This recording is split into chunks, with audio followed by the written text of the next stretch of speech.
And I want to share with you here a very beautiful story that I've heard before about an old man that lived in the Arab land in Saudi Arabia.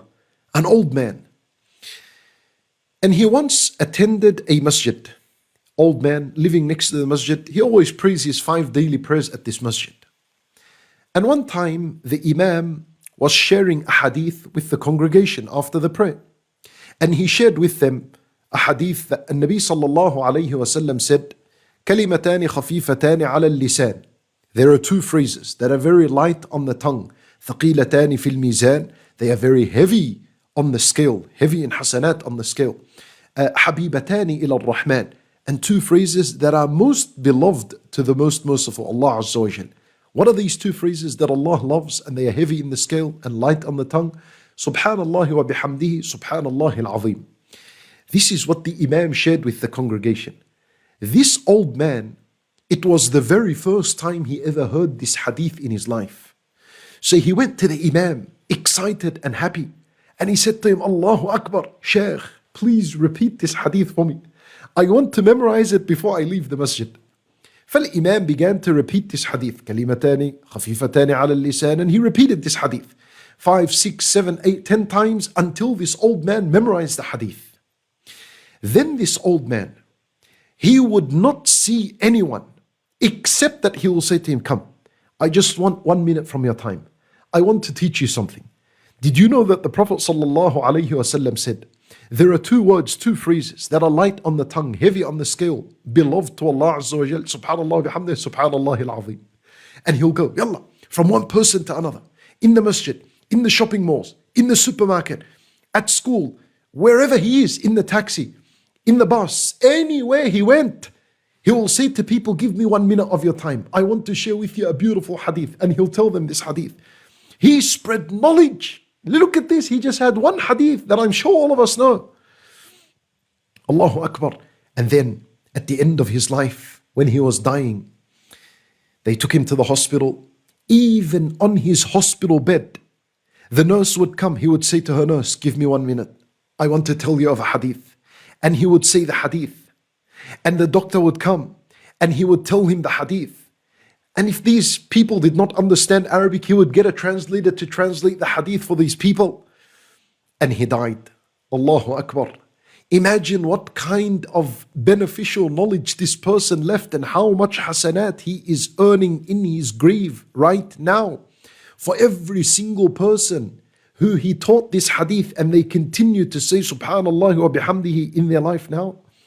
Every single person who says Subhanallah wa bihamdihi, Subhanallah al-Azim, that did not know about this hadith. And this old man had taught them or reminded them, they earn hasanat and he earns hasanat.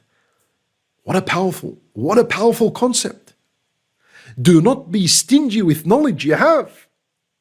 Any piece of information you have, share it, spread it with your family, with your friends. And make sure your family first. Because how can it be that your family are the closest to you and you don't share anything with them?